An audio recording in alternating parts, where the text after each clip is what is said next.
Welcome back. So that is it. Your school. I'm glad that we went there. You accorded us a chance to be at your former school. That's where everything started. Oh yes. The journey began from there. Okay, so I hope you enjoyed the other conversation as well. But now I have a few questions. For me, I'm thinking, are you dating? Wow, that question. Are you dating? For now, no. Yeah. When was the last time you were in a relationship? Relationship, 2019, thereabout. This is 2023. What are you waiting? All right. So it is not that I've not gotten on to meet new people and interact with new people and see what could possibly work out. I think there's I don't know, but there seems to be a challenge. The challenge that seems to be there, I think, maybe it could be that the bar is pretty high. You know, yeah. the bar is pretty high. What are you looking for? The bar is pretty high. What are you looking for? You know, so much. You know, so much. The bar is pretty high. And you're not willing to compromise? Well, I think looking at the fact that years are going by, I'm thinking whether it's time to compromise. Or just trying to compromise and say, okay, fine, let's see how we can work this out. But yeah, no, it has been a very interesting journey. Do you think it's met easy? Very good, powerful people, exceptional people, but yeah, things just didn't progress as we would have wished things to progress. Do you think it'll be easy for someone like you to find a partner? Because right now, the truth is, I think everyone knows, there'll be people that will be ready to say, I want to know him for him. Then there'll be people that just want to fall in love with the radical entrepreneur, not Dumisani. You know, I think these are two different people. So now, the radical entrepreneur type is like, I want to be a wife of a millionaire, so I'll make sure. So do you think it's going to be easy for you to know the difference of who is here to know Dumisani? The struggle that I have is manifold. Maybe let me try to explain this. So, do I have a number of people coming my way? I do. Actually, it might interest you to note that I do receive a lot of proposals, a lot. Not showing actions, but actual proposals. Like just coming at you and telling you? No. You see, I like you. I would wish to date you. I have good intentions for you. It would be so great to have you as my husband. I've received that. Wow. I received that countless times. Some would come in with, can we just have a child together? Yeah, well, wow. I've received many times too. Yeah, many times too. Can I just have a child with you? But don't worry, you will not have to take care of the child. I'll take care of the child. All I need is, it sounds insulting, but one would say, I would wish to have your breed, the way you think, the way you reason, and the way you, those people that say, just want the breed, I've had that. So, not I have had that, I do have that a lot of times. But there are a few factors that are a bit unique to me. So, one, I am an ardent Christian and a leader in the church. So if I'm to have a lady, she must then fulfill that aspect of, being Christian, God-fearing and whatnot, because that is a very important aspect for me, extremely important. So some would feature on a couple of other aspects, but maybe not make it there. Mm-hmm. So there is that aspect, so a God-fearing person. Then on the other hand, I like nice things. I like beauty, yeah. You want to be able to look at her and just be proud of what you have. I mean, you've actually been able to see the office and everything else. I like nice things, the taste of nice things. I like that. So, and what is making it worse is that, so if you looked at those that I have been able to be with, were we're extremely beautiful, you know. But that's just the fact, you know. They were extremely beautiful. I have been involved with, you know, Black American at my former school during my tertiary education. Arguably, the most beautiful lady in the school was, you know, the Radko's girlfriend. So what happened though? Because when you talk about her, your face just brightened. Oh, spare me. Yeah, so beauty is a huge factor because of the bar that has been said as well. So there's the Christian side, there's the beauty aspect, and one too who would think and reason at my level in as far as personal development is concerned, entrepreneurship is concerned, just one who is really sharp intellectually. I think, to me, that moves my heart. There's that word. How do you call that word that talks of, you know, being attracted to intelligence? I would have said it, but I don't want to give it a try because I might get it wrong. But yes. What's the word? I feel so bad. Say it. No. Anyway, it's okay. So those three aspects are the ones that are truly key. So you would find that one is intelligent, but they are not as beautiful, and they are not, you know, proper Christians. And some are very good. In fact, some even proper happy Sabbath women, happy Sabbath, reading the vibe, quoting this and that. I wanted to say that there's a lot of beautiful ladies at your church. Nothing. Well, of course. So happy Sabbath and whatever else, but beauty-wise, maybe, you know, So, so that has been the struggle. But I know that God will. If you ever wished, you've heard. Somebody's giving us that. Sapiosexuality. Is it? Sapiosexual.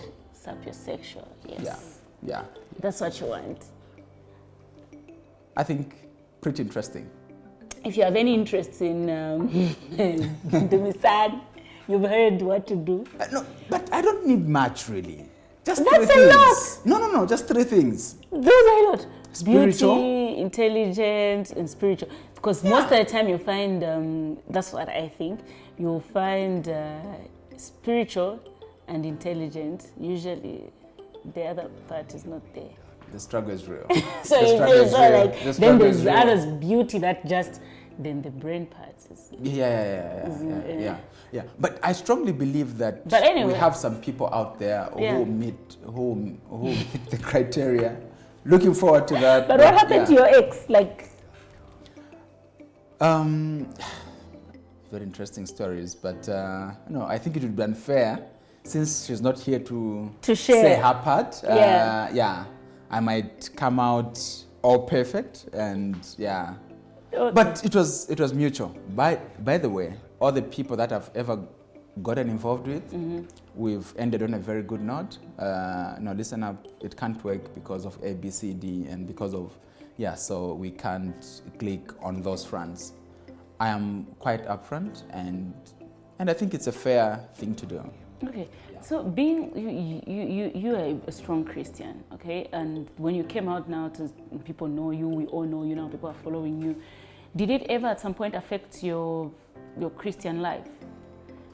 Not at all, because I believe that God is the provider of everything. I am privileged to have the influence that I have, and the best I could do is to use this influence for the betterment of humanity. And I shouldn't get that the reason why I came to the fore and to begin sharing on entrepreneurship and seeing how I could be of help to others is because I feel I have a mandate or a calling to raise others to the platform that would make it possible for us to collectively become successful. And I'll share this. Like I indicated at the beginning, to say I was one who never thought of coming in the public domain because I felt people that have money don't have to talk. But of course, again, I mean, you can be silent, quiet, and whatnot, and still be dead broke. So but I was one who believed that way. So two things brought me out to begin sharing. So the first one is, after having a breakthrough, after the whole software business. You know, owning trucks at 22, turning 23. People couldn't believe how a village boy could then own such trucks. And guess what? I was then called a Satanist. So it was a painful phase in my life, very painful, because then you are trying to explain how you got there. So you are saying you are selling a software. Then people who are from the village, they don't understand. They're asking, is it computers that is selling? No, it is not computers. It is something that you put in computers. What is that? It is a software. Honestly. So they couldn't believe. They would be thinking, how? Nivichani. Yeah, so there was that. And it was a very painful space. Of course, it died down over time because they saw that I kept pushing and kept growing and kept getting better. And by the way, this is the story that many others go through. Those that are doing so well, those that are becoming successful in different families, in different societies, they are called those names. It's a common thing. Why? Because we find our comfort in poverty. So those that seem to move out of poverty are looked at with that kind of eye. And that is why we call them Satanists, we call them thieves, we call them all the crazy names. So that was one thing. Then the second one was when I got arrested for the first time in my life. It was what did you do? In France. So the story is simple. Get to Charles de Gaulle Airport, Paris, for the first time. The immigration lady gets my passport and questions me, so where are you coming from? Of course, that was an upset question because she was already holding onto my passport. So then I tell her I'm coming from Zambia. Then already I could tell from her countenance that she was a bit suspicious. So what are you here for? I am here for a business meeting. From which company? I said, DLN Technologies. Who are you that side? I said, I'm the CEO. The suspicion levels went so high. Then she requested for the, invitation letter, the insurance papers, and everything else, which I submitted. But there was something that I did not have, and it was the bank statement. So when she said, pass the bank statements, I said, well, I don't have the bank statements. And truly, I saw no need to move around with the bank statements. But I told her that I have this much money and I have this Visa card. So I would still be able to access the funds here. So she was adamant, and we ended up in the hands of the supervisor. So she communicated in French with the supervisor. Then the supervisor requested for the bank statements. Then I told the supervisor to say, you see, when you're at a university, you have an identity card and a student number on your identity card. As you enter the lecture room, it is unreasonable for the lecturer to ask you for your grade 12 results, for your acceptance letter, and everything else, because by virtue of you having an identity card and a student number, it shows that you've passed through the process, and that is why you have that. So you are seeing my passport there, you have my visa there. For me to get that visa, I was interviewed. I submitted all those things that you're requesting for. So I saw no need to move around with the bulk of bank statements. Yeah, so then he said, well, put you on the next available flight to Zambia. He said, no, that is deporting me. They said, no, we're not deporting you, we're just sending you back. So in my mind, what then came in was that this is how Zambians and indeed Africans are ill-treated. So then I told him, well, we are going to court. And by the way, when I was saying that, I wasn't sure on how that could work. It was one of those threats where you say, I'll sue you. And but you don't even know. So from then, interestingly, they have a very interesting system. So entered the court papers. Oh, you actually did? Yes, I did. Wow, I'd already told people in my village that I'm going to France. I mean, how should I return from the airport? So I entered the court papers and was set to appear in court in 3 days' time. Now, since I was appearing in 3 days' time, I could not be held at the airport. So I had to be taken to the Red Cross Center. Put in a police vehicle, people with guns there, one vehicle in front, one vehicle behind, sirens are on. I get that side, they get my laptop, get my phone, and I was locked up. I appeared in court on the 3rd day for the first time in my life. The judge looked at my passport and she said, this guy has an authentic visa. Then she looked at the bank statements, because then I'd received the email of the bank statements. She said, the kind of money that he makes in his country, he may not possibly make it here. So that's how I was then released. So if you looked at my passport, the first time I entered, it was not stamped because I was released into France by the courts. But then at that point, I'd missed the meeting that I'd gone for, and so it was just a mess. But a thought hit my mind. The time I was at the airport, those that were coming from well-to-do countries, No questions. You are from the US, stamp in. You are from stamp in. But because I was coming from what they call and term third world country, I had to be subjected to that. Now, that taught me one thing. Being successful alone is not enough. We need to succeed, a number of us. Only then we will be respected out there. Yeah. So it is from that I felt we needed to raise a number of others. So the mandate that I have is to see how many others can become successful. So that France story plays a pivotal role in me coming out.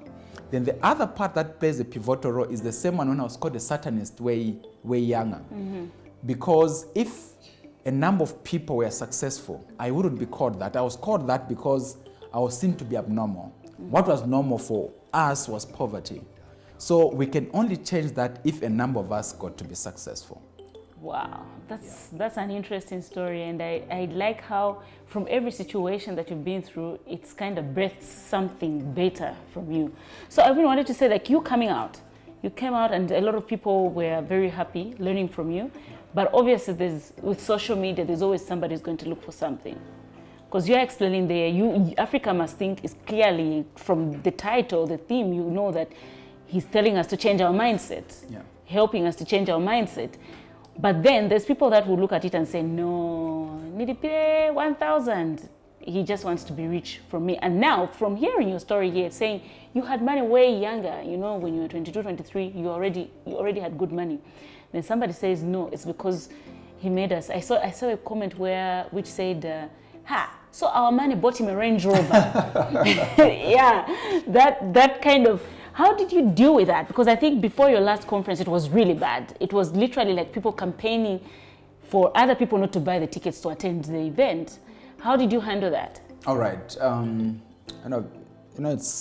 It's very interesting that some people think I have had money because of the conferences. So, like I've indicated in the story, I was reasonably successful.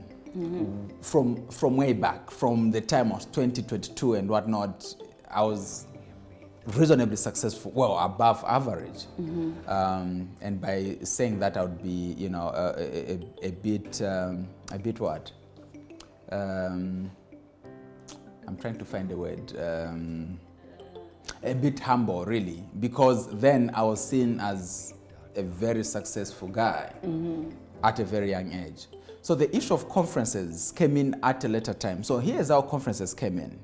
So when I came back from France, then I made a decision that I wanted to see how I could uplift the lives of others. That's how I got on social media. That was 2017, 2018. Got on social media to begin sharing, and I was very candid. You see, people that have made it sometimes don't have the thing of wanting to share how they made it. They'll just say, work hard. Now, working hard is not enough because you can work hard in the wrong direction. My take was that let me share candidly on how I did rise from the village to being the person that I am now. So because of being candid, a number of people, followed through. They were following the posts, the videos, and what else, and the teaching, so they could relate. So a number of people followed. Then they wanted to meet me. But the challenge that was there was that I could not meet so many people because of the limited time. I was not a speaker then. My point was, let me just share this. Now, because of those that wanted to have appointments, listen to me more and whatnot, then we decided to organize a point where people could then come in and we have that meeting. So to see if those who were serious and those who were not so serious. So of course I did a number of those that were free, from churches. I would speak for free and whatnot. Then those that kept insisting that they wanted to see me and whatnot, then we set up the first conference in 2019, where we then set up a minimal charge. It should have been 100 kwacha. It was for a simple thing, just to cater for the venue and whatnot. Yeah. So 2018, 2019, 2020, we could not be accommodated in the biggest auditorium in the country, which is Mulongoshi. That's how we moved to the stadium, and that was 2021. Now, some people were then thinking, no, I think he's making a lot of money, and this is what has bought the Range Rover and whatnot. Here's something interesting. Way before I was on social media, those that know me, I had trucks at 22. Yeah. I got on social media when I was 28, 27, thereabout. That's when I think around 28, 29 actually. Yeah. 22, I had tracks. 22, 23, I had my first property. 25, now you can almost, a lot of banks are using our machines to do their ATM cards. I was a successful entrepreneur way before I was on social media. By 2015, I was buying showroom vehicles. So it was not that, the conferences came in as the by the way. It was literally a by the way thing. So it had no connection to adding anything to me. And actually, if I was to be quite sincere, I remember, I was actually avoiding saying this. The cost of putting up a conference, I think maybe let me even give quick math. So we had 10,000 people in 2021 at the National Hero Stadium. Yeah. The cheapest ticket, which was the majority, it was 100 kwacha. So 10,000 people times 100 kwacha, that is 1 million. Now, a simple challenge that I'll give you, just engage a company called Soundwave. They are the providers of sound and the screens. Just ask Soundwave how much it will cost to get the sound and the screens. Yeah. It would interest you to note that the cost is way over 50% of that 1 million, way over 50%. And that is just to accommodate 10,000 people. Now, that is before you even look at hiring the place and hiring people that would come in, the security and everything else. It would interest you to note, and this is just a fact, it would interest you to note that it is practically impossible to break even when people are paying 100 kwachas to attend an event. What makes it possible to break even, and I should publicly indicate this, it is when sponsors come on board. When companies come on board and cushion the cost, those are the ones that make it possible to break even, not the 100 kwachas, not the 200 kwachas. It is practically impossible. If you think it is easy, try organizing one, then you understand how tough it is. But then your question was, how have I handled criticism and people talking and everyone having an opinion? Because I think at some point you even went off Facebook. So here's something that I have come to realize. The most painful thing for me is not hatred. I think if people hate you, you should actually be happy. So there are two forces of love, emotions. People loving you, and on the other end, people hating you. That is fine. So do I hate being hated? Not at all. It is okay. But I would be so worried if people were indifferent about me. I would rather people hate me than being indifferent, because if people are indifferent, they just don't care about you. You are a nobody. Because for people to hate you, it simply means they have invested emotions in you. Yeah. So those that supposedly hate me, they have invested emotions in me. It simply shows that I am that important for one to invest their, emotions in me. I would be so worried if people are indifferent about me, because it simply means it is as good as I'm dead. They're not doing anything. I'm not doing anything. I'm not making any impact. And that is why people would be indifferent about someone. They don't care about someone. The fact that they are concerned about myself, it simply means that they have invested emotions in me. It's only that their emotions are negative. But the fact that I preoccupy your mind, it is quite humbling. And it might interest you to note, I think this is a crazy comment. We have something planned out for this year. I announced that we are going to have 100,000 people at the National Hero Stadium. Now, it might interest you to note that before those that love me could comment and believe that I could have 100,000 people, guess who believed me first? Those that hate me. They commented first. They commented first and said, he's saying he's going to have 100,000 people. Do you know what? 100,000 times 100 kwacha. He's going to have 10 million. Meaning those guys actually believe in me more than those that love me. So to me, it is quite exciting. It is quite encouraging to note that I have people that have invested emotions in me. It is quite humbling, actually. I'm so thankful. And grateful that people could see me that of a factor. But how was it behind the scenes? Like, did you ever at some point feel like, I'm trying to do something positive for the country? Did you? Of course, one of the painful battles that you could ever have is one where you are using one hand, to fight the battle for your people, then use the other hand to stop your people from fighting you. I think this is the story of Moses.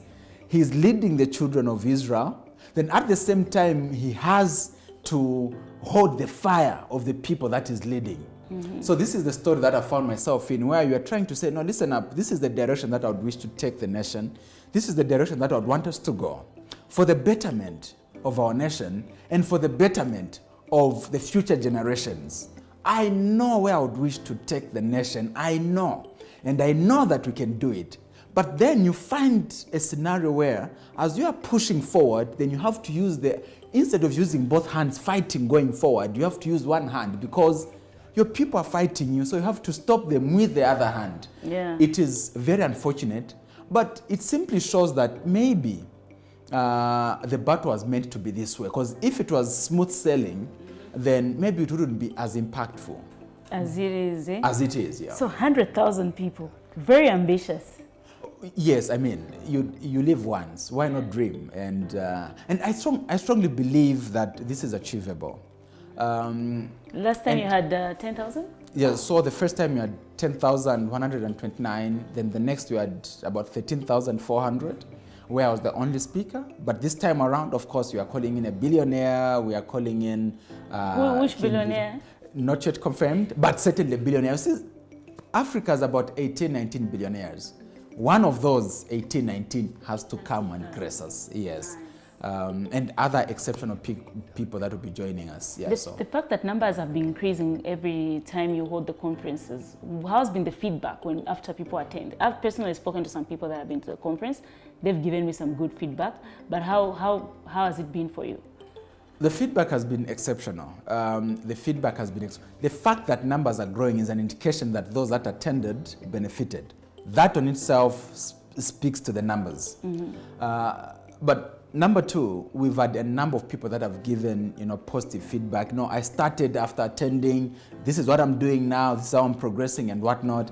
It is really encouraging. And now we are contributing. Those that pass through the institution, we are contributing 225 million to our GDP, which is a very good positive, sign, because then we are raising entrepreneurs, we are breeding, the crop of future millionaires, future billionaires. Zambia has no billionaire, and you have no one who is even worth $500 million.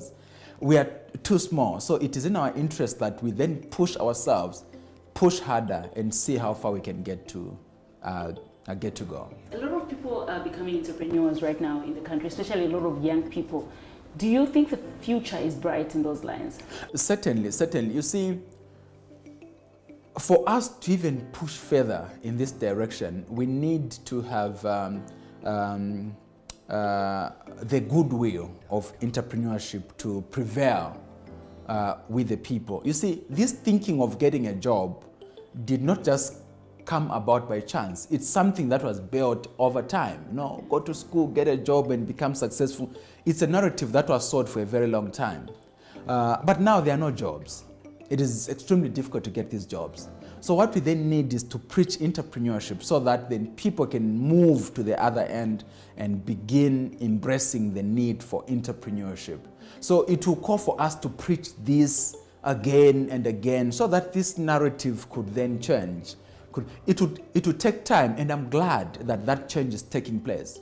It's like, women and men. You note that many years back, women were sidelined in the agenda of development. Actually, women were not meant to own anything. If anything, women were property owned by men. But this agenda came in of gender equality, it was preached on. Over the years, you will see that this has been preached on to a point that this year, as an example, if you looked at our grade 9 results, you notice that out of the top 50 best performing pupils in the country, we have 30-something to almost 40 girls. Females, yeah. About 12 were boys in the top 50 in the country. Look what the top performing banks, the CEOs, in fact, just most of the banks. Zanaco is a lady, Absa it's a lady, Citibank it's a lady. No, these women are pushed, and those are the top performing guys. Women. Why? This message of gender equality was preached for a long time, and now it is showing results. So in a similar way, the message of entrepreneurship must be preached again and again. We are going to see results, and I'm glad that we are now seeing results, because we have certain kids who are in university now and they're saying, I want to be an entrepreneur upon graduation. And you can now ask a grade 8, a grade 7 pupil, and they'll tell you to say, I would want to be a business person. It says one thing and it underscores one fact. Entrepreneurship is being embraced. Yeah. So the future is indeed bright. The future is bright. And we've even, done books for young ones on entrepreneurship. Where can they get them? Well, from any book World Store, Grey Matter and whatnot, they can get that. Or from DLN Entrepreneurship Institute. What we've decided to do is that we invested in training young ones to become entrepreneurs from a very young age. So we have what is called the Radical Youngpreneur, the Radical Teenpreneur for the teens, and we've also gone the extra mile of training parents on how to raise young ones to be, exceptional entrepreneurs. Nice. That is really good. I think that's something that would like to have in schools now, entrepreneurship. Oh, yes. Very, very important. Now, this year, you talked about the conference, and it just this year also having it in the Copper Belt? Oh, yes. So, Lusaka, we are having it on the 2nd of July at the National Hero Stadium. Then on the 4th of July, we are having it at the Levi Mwanawasa Stadium, which is on the Copper Belt. And the reason is simple. We need to reach out across the country. Yeah. And one would ask, but Dumi, what is your interest with the numbers? Why is it that you have a target of 100,000 in Lusaka and 60,000 in the Copper Belt? What is your interest with numbers? Is it that you are just looking at the volumes and whatnot? The answer is simple. I would wish to create an entrepreneurial revolution. Now, you cannot create a revolution without numbers. You need numbers to create a revolution. If you looked at the revolutions that we've had, in yesteryears, example, at the time the likes of Martin Luther were pushing for racial equality in the United States, people spoke, people fought, much was said, but the turning point happened when they took the walk to Washington, D.C., where over 200,000 people took part in that particular walk. That single event contributed so much to the end of racial discrimination.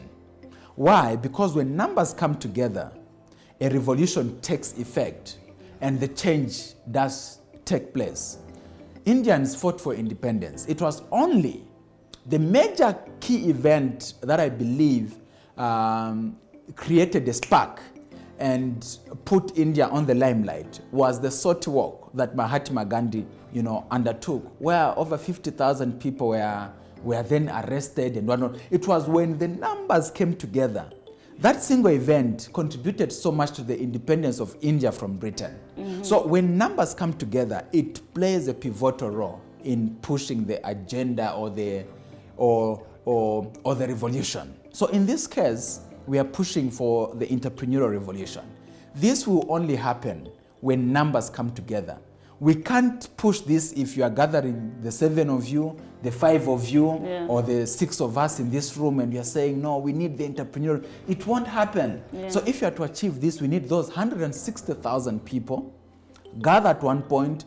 The energy is the same. The message is the same. As they go back to their families, those 160,000, they'll talk to their family members. And as they talk to their family members, the message would have spread across the country. Just imagine 160,000 people, if they did come through, if they got back to society, and each one is just talking to 10 people, you have 1.6 million people getting this entrepreneurial message. If this message is spreads to 20 people, that's 3-point-something million people embracing the message of entrepreneurship. So it is in our interest to hold hands and see how we can push this agenda. I like that. I really, really like that. Now, on a lighter note, why don't you wear jeans? I just saw your post the other time. You were saying I was wearing jeans, and everyone was saying you look young. And I'm like, he doesn't wear jeans at all. Yeah. You see, you're not really into like a casual wear. Yeah. All right. So I think being in the village, it was such a special thing to see someone who would dress smartly. Because you see, in the village, you're in the fields all the time and whatnot. So I look forward to a time when I would be, dressing smartly, in a suit, a very nice suit, and it was a dream. Yeah. So after my tertiary education, in fact, during my tertiary education, this whole dream of being smart was being realized. And interestingly, I became an accountant.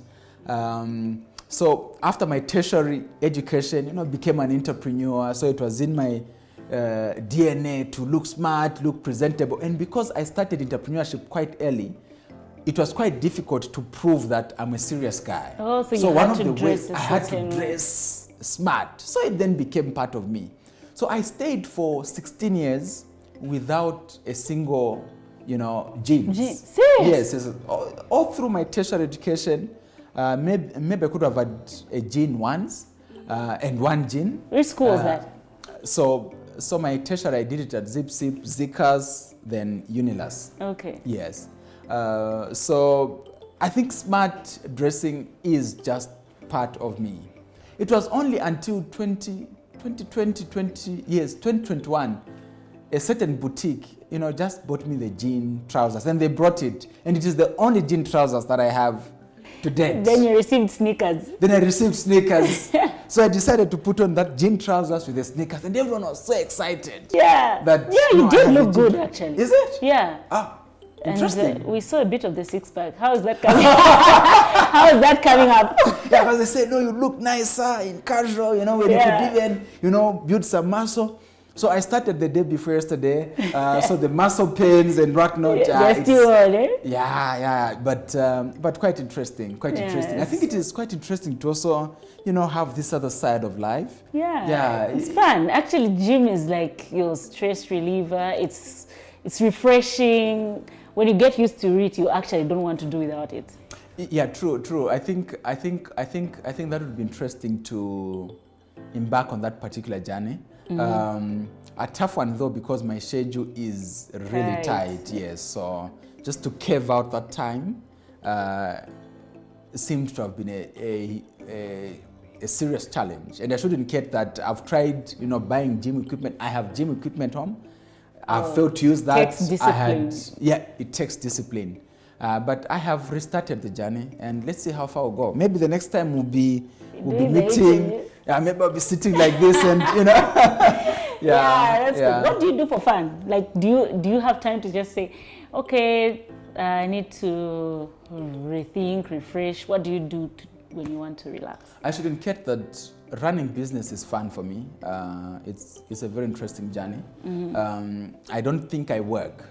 I just live my life. So working and running a business is a very interesting journey. You are with people. You have talent leaving you. You have talent joining you. You have people fired. You have people resigning. You have it's a very interesting journey. You have competitors.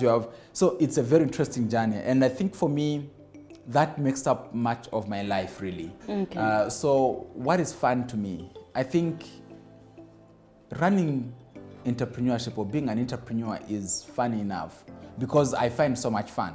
I see it like I'm playing chess. So, like I'm just watching chess pieces. Then sometimes like, oh yeah, I've been hammered here. And I just laugh around it. Yeah. It's just fun because I don't watch soccer. What is it that I really do for fun? Maybe because when I travel again, because I travel a lot, that then gets to be part of, refreshing moments. So when I travel, attend meetings, after meetings, spend 1 or 2 days, just interact and see the places. You have friends? Yes, I do. And you just talk about business? Now that you've said that, I'm now realizing that I'm not really living life. life is passing me by. You need to have friends that don't, not just business. Yeah, because I'm trying to think what I really do. I don't do sports. At least you started gym. That's now, something. maybe that. Because I don't really do anything for fun. Yeah. Why? Except work. I think work is fun for me. You just work, your definition of workaholic. Well, not really. Maybe sleep too. No, that's not fun. Oh, wow. But I think, I think that is a very interesting homework. I think let me just double check on that. Like another hobby away from business. Yeah, maybe another hobby away from business, because business is hobby for me. Yeah, business is your life. I can say it's your life. Yeah. I think I just find it interesting. You find critics, you find, competitors, I think I have too much fun, within this You thing. enjoy it. Clearly, it's your thing. I do. And also what has been so interesting is that the lives that have been impacted, just interacting with some of these people that I get to mentor, it has proven to be fun to me too.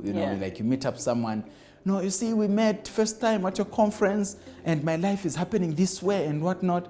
I think to me that is fun too. Yeah. Nice. Yeah. How many awards do you have? I was looking at some awards. Oh, the awards. Yeah, well, we have a couple of them. Quite an interesting journey. I think too many to mention. Too many to mention. The Evolus Performance Award, Zambian Entrepreneur of the Year Award, the Most Influential Youth Award. I think there are just too many. But all these, I give thanks to God, and I'm so glad that lives have been impacted in a positive way. I think these are results of lives that have been impacted. Okay. If there's anything that I would wish to see is to have many more people get to succeed. And you see, I strongly believe that if many more people succeeded, it would increase my chances of success. And by the way, this is what would help us avoid the whole pull him down or pull her down syndrome. True. If we did understand that the success of others is your success too. Because if others are succeeding, it increases your chances of success. It does increase your chances of success. Many fronts, if a number of people have succeeded within your network or around the country, it says one thing: you have many more people that can afford your products and services when time comes for you to provide them. And if a number of people have succeeded around you, it simply means that when you need help in your day that you need a shoulder to lean on, you'd have many more people to lean on. And I'm so glad that, within the network that I have, it is quite easy for me if I stood in and said, I need to raise a 10 million. And, very, very, very interesting story. If I stood that I need to raise a 10 million now, I think it would take 3-4 hours. Wow. There's a chance that that 10 million would be in my account.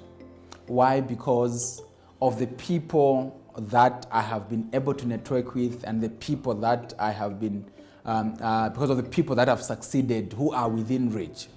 So what does this entail? If I can raise a 10 million quite easily, it is simply because a number of people that are in my network have succeeded. But if a number of people in my network have not succeeded, we have people whose network is so small, so shrunk to a point that if they wanted to raise a 50,000 kwacha or a 20,000 kwacha, it would take you days and days to raise that kind of money. It says one thing: the people in your network are not succeeding or are not successful. So the success of people in your network directly impacts on how you are going to succeed. Your network is your net worth. Your network is your net worth. So it is in your interest to have people succeed. But the challenge that we have is that our thinking is so limited in a way, such that we think, no, people shouldn't succeed, I should be the only one succeeding. That has limited our growth. And by the way, that saying that says jealous people never succeed, the spirit of jealous, the spirit of wanting others to be shrunk down is not of God.